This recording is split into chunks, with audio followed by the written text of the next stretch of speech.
Bismillah ar-Rahman ar-Rahim. Assalamu alaikum, ladies and gentlemen. Welcome to this session of our Islam Study Circle. The Quranic verses, or in fact, the Quranic verse that we are going to discuss today is verse 157 of the 7th surah, which is Surah Araf. The words are الذين يتبعون الرسول النبي الأمي الذي يجدونه مكتوبا عندهم في التوراة والإنجيل يأمرهم بالمعروف وينهاهم عن المنكر ويحل لهم الطيبات ويحرم عليهم الخبائث ويضع عنهم إسرهم والأغلال التي كانت عليهم فالذين آمنوا به وعزروه ونصروه واتبعوا نور الذي أنزل معه أولئك هم المفلحون. Those who follow the messenger, the unlettered prophet, whom they find described to them in the Torah and the Gospel, he enjoins virtue upon them and forbids them to do vice. He makes good things lawful to them and prohibits what is foul. He relieves them of their burdens and shackles that weigh upon them. So those who profess faith in him, honor him, support him, and follow the light sent down with him shall surely succeed. As you can clearly see, ladies and gentlemen, this Quranic verse is a very, very important verse vis-a-vis its relationship with the previous scriptures. It tells us that Muhammad sallallahu alaihi wasallam was an introduced personality to the Jews and Christians of Arabia.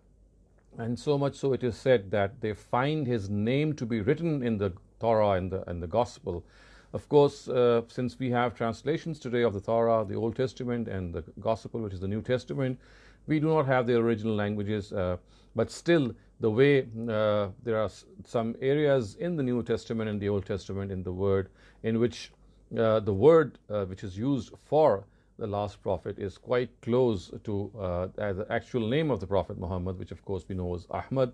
And Surah Saf has actually pinpointed this fact. It says that Jesus actually prophesied the arrival of the last prophet, and he actually named him as Ahmad. He said that the last prophet will come, his name would be Ahmad. And we know that, of course, that Jesus never spoke Arabic or Greek, in which, of course, you know that for the first time the New Testament was written. So our researchers and historians have actually tried to find out what exactly would be the Syriac word which would have been spoken by Jesus, because we know that the language of Jesus was Syriac, and that was the language which was spoken in his times. Greek was, of course, not the spoken language of that time. The first gospel that was written was never written in the original language of Jesus. It was actually written in a different language, which, as I said, was the Greek language. So Muslim historians and biographers of the Prophet's life have actually tried to narrow down that name and find out that name. And it is said that the word Munhamanna is a Syriac word which is exactly the same meaning as Ahmad, and it is said that this was the word through which actually Jesus predicted the arrival of the Prophet Muhammad by name. And of course, these verses or this verse which we are studying today has actually told us that the important point that we need to note here is that basically what we need to understand is that the Prophet Muhammad ﷺ will come, and what he would do would be that he would remove, or he would unburden the unwarranted burdens with which the Jews had been they were burdened with because of their own rebelliousness. And there were some things which were they were forbidden, which were actually allowed originally, but because of their rebelliousness, and we know from the Quran, ذَلِكَ بِبَغْيِهِمْ, it was because of their baghi, or their rebelliousness, because of which certain things which were halal and allowed were actually made forbidden to them. So the new prophet would come, and he would, as the verse says, that he يَأْمُرُ بِالْمَعْرُوفِ وَيَنْهَاهُمْ عَنِ الْمُنْكَرِ, that he would of course enjoin what is good and forbid what is evil, and يُحِلُّ لَهُمُ الطَّيِّبَاتِ, and he would actually make the things which are pure once again allowed to them, and of course which are khabais, or which are impure things, he would pronounced them to be not allowed, and the burdens which the Jews would have carried because of these some of their own ijtihads, and because of the fact that some of their own interpretations had made religion much more difficult for them. The final prophet would come and he would remove these burdens and these shackles and these fetters, and would once again make religion in shine in its pristine form. And then it is said that فَالَّذِينَ آمَنُوا بِهِ وَعَزَّرُوهُ وَنَصَرُوهُ وَاتَّبَعُوا النُّورَ الَّذِي أُنزِلَ مَعَهُ أُولَٰئِكَ هُمُ الْمُفْلِحُونَ. It says that, so therefore, those who profess faith in him, honor him, of course referring to the last prophet, support him and follow the light sent down with him shall surely succeed. So the point that is important and that must be understood here, ladies and gentlemen, is that the prophet was not an unintroduced personality when he claimed prophethood in the land of Arabia. The Jews and the Christians of Arabia were already awaiting his arrival, because it was written in their own books, and as the Quran elsewhere says, يَعْرِفُونَهُ كَمَا يَعْرِفُونَ أَبْنَاءَهُم, that they recognized him the way an estranged father recognizes his child. So such was the introduction, and such was the known aspect of the personality of Prophet Muhammad.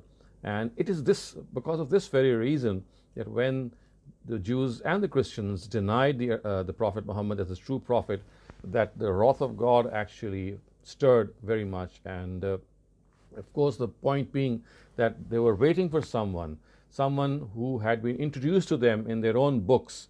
And in spite of this introduction, in spite of this wide dissemination of his name, they did not accept him simply because he did not come from their own lineage.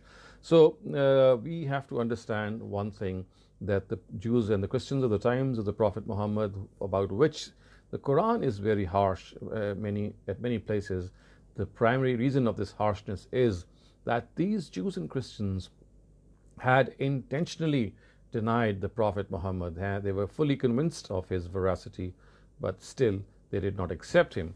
And here we must make a distinction between these Jews and Christians and of course the Jews and Christians of today, about which we can never ascertain humanly whether they are intentionally denying, whether they are denying because of some confusion, or because of any lack of information, or because of any other reason. And it's not our duty also or not our job to ascertain whether this denial is deliberate or not, because only God can know when a certain people deny certain truths out of their own deliberate intent.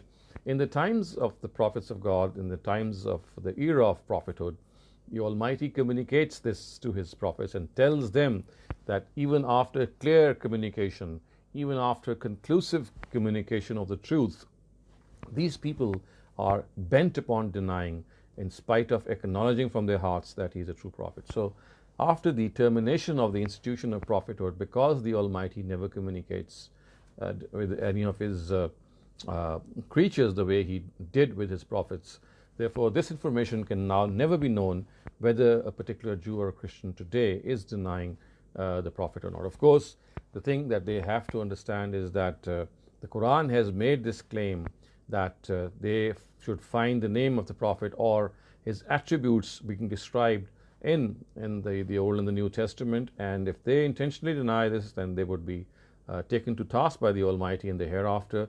Today we might not know this intentional denial, but of course the Almighty does know this intentional denial even today, but he has perhaps deferred their punishment at times in the hereafter.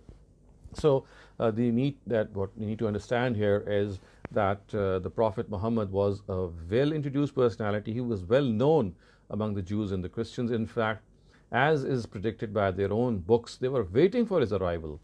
And one of the reasons or in fact, according to some scholars, the only reason that the gospel is called gospel, which of course means good news, is that Jesus had been sent to give the good news of the arrival of the last prophet. One of his very primary purposes of coming was to inform people of the arrival of the last prophet.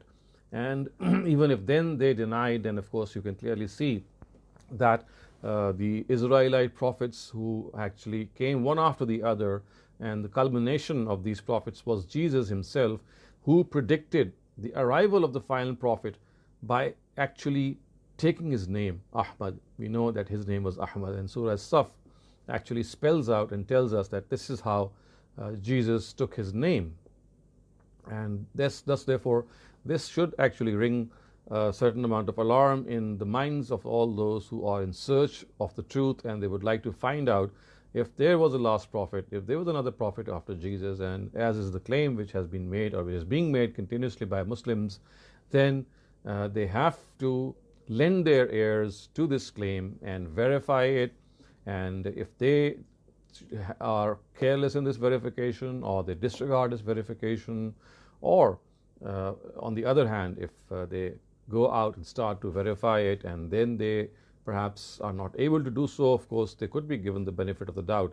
But the bottom line is that the advent of the final prophet and this claim of the Quran is something that has to be given weightage by all people of the planet Earth, and they should know that it could spell certain doom for them in the hereafter if they do not actually try to find out the truth, and or if they are convinced of this truth and they still deny it. We now go to the second part of our study circle, and this is the hadith of the day. It has been taken from the Al-Jami As-Sahih of Imam Muslim. It is called, I have titled it as Refraining from Showing Off, and the words are: An Ibn Abbas قال قال رسول الله صلى الله عليه وسلم من سمع سمع الله به ومن رأى رأى الله به. Abdullah ibn Abbas stated that God's Messenger sallallahu alaihi wasallam said, "He who does good deeds to have them publicized, God will publicize his humiliation on the day of judgment. And he who shows off, God will make an example of him." So, of course, this is something that all human beings, as human beings, we all feel that any virtue which is done to show off, to brag, to actually project one's own self and one's own name loses its importance, because the intention behind that good deed is not to please God. It is basically to prove oneself as a person who looks after others and, of course, earn the praise of the people around him. So this is something which is despicable and, of course, detested as well, because we all do not like this, that people, if they do good deeds, if they do a good turn to someone, they start showing them off, or they start publicizing their good deeds so that they could earn the praise of their brethren and prove themselves to be better people than others. This is not liked by the Almighty, and as human beings also, we have the same standards. We don't like people who brag. We don't like people who boast and show off. And this is a warning for us as well, that we have to realize that all virtues and all good deeds that we do, the primary motive of all good deeds is to please God, is to keep them between God and ourselves, so that the inner purification, which is the natural consequence of a good deed, or should be a natural consequence of a good deed, this can really be achieved. And if we don't do that, of course, the purpose for which we do a good deed, which is, of course, to achieve this purification, will never be realized. And, of course, it will be something which also would not fare well in our own personality, and we would be people who would be on the lookout of just doing things superficially and then trying to gain praise for them. Of course, there are exceptions, common sense exceptions, which could be that, for example, if you would like to teach your children or maybe your students regarding certain aspects, that you do certain good deeds, and then in a certain way, in a very tacit way, you let them know so that they get inspired, and so that they are given this education and instruction that they too should spend or do a good deed, or anything which is something which is for their own brethren. So these are exceptions, and there are exceptions, of course, but then it is your own conscience that should be very careful where an exception could actually cross limits, and it would enter the arena of showing off, enter the ambit of bragging and boasting. But as far as this is concerned, we must also keep in mind that look what the Almighty has said, that if a person publicizes his good deeds in this world, God will publicize his humiliation in the next world, which of course is a punishment from God, that you have been bragging in this world something which you did. And at times people brag, and they brag in their ostentatious behavior is actually false, that they pose that they have done a good deed and they have never ever done it. So one thing is to do a good deed and publicize it, and another thing is not even to do that good deed but still lie that you have done a good deed. So this is again a heinous form of this practice that we are discussing.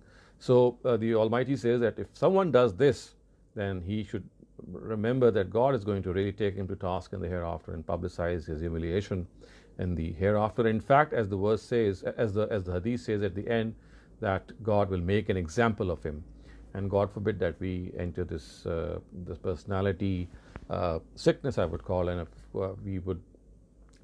we should try to shield ourselves from this. And as soon as we realize, in fact, we have to guard ourselves that whenever we do something good, it has to remain between us and our God as far as possible, unless of course there is a very, very strong reason to expose it. The third section of the third segment of our study circle is the Bible verse of the day. The verse that I have taken is from the Gospel of St. Matthew, and it is chapter number 5, verse 4. It says, "Happy are those who are sad, for they will be comforted." It's a very short verse, but it has such depth in meaning that one can only wonder in amazement at how prophets of God speak such precise and concise statements, but the meanings that they engulf are so profound.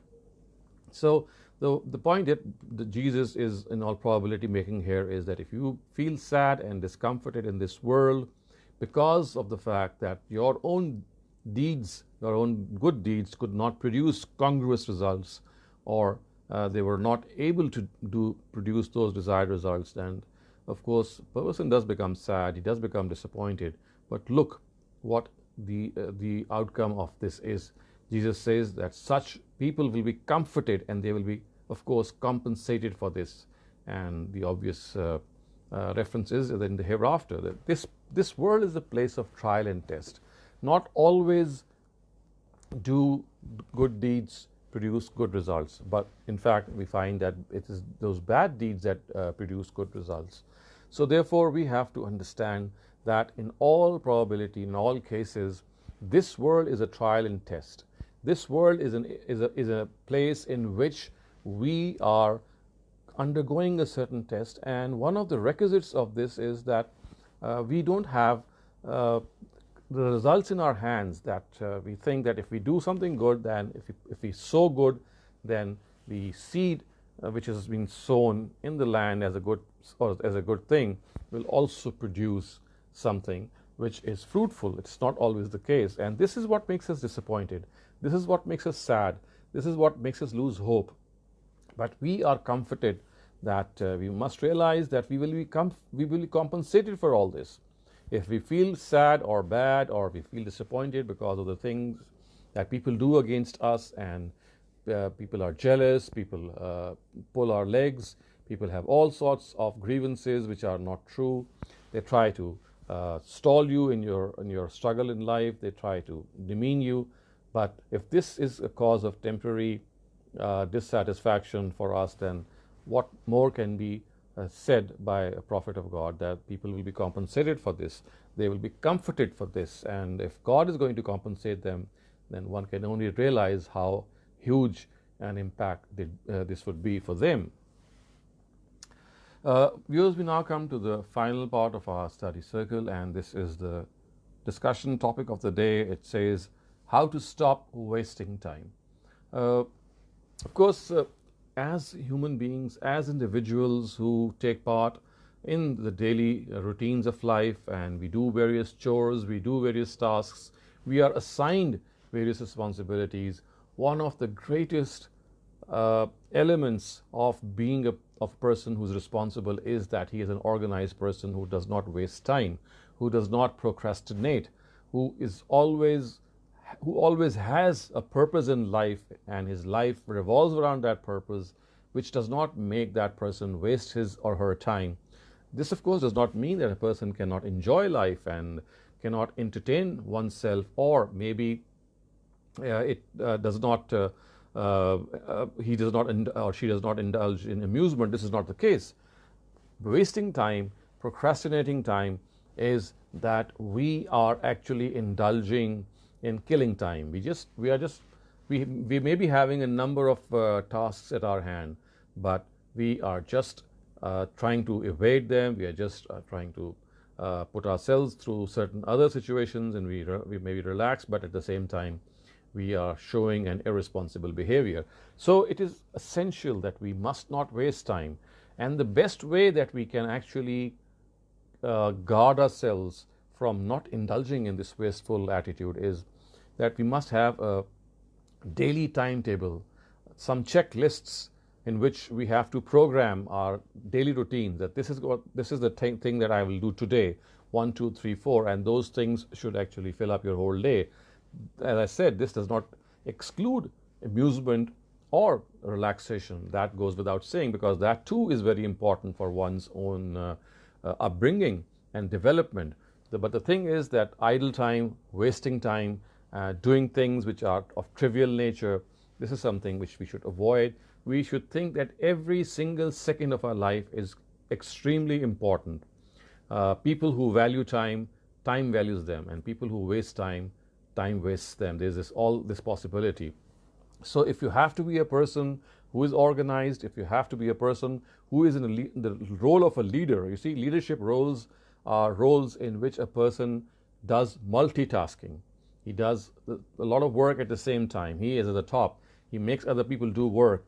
And this cannot happen if he or she is not an organized individual and he or she does not utilize every second of his life. And I say this with full responsibility and importance, that every single second of life is important. It can go in your favor. You can make it go in your favor. And if you don't, then the fault is on ourselves. We should not blame other people, because the time that we have been given in life is ample, is abundant. It is our responsibility to use this time and convert it into something productive, into something useful, into deriving some benefit for ourselves and for the society that we live in. So with these words, I would come to an end to the study circle. Just to let you know that today's study circle was not available on the software that we normally do, that is Zoom, because of certain administrative constraints. And we hope, inshallah, next week we will join each other at the same time, 7 p.m. We would not be having any question and answer session today. Inshallah, next week at the same time, we will meet each other. So until then, it is Khuda Hafiz.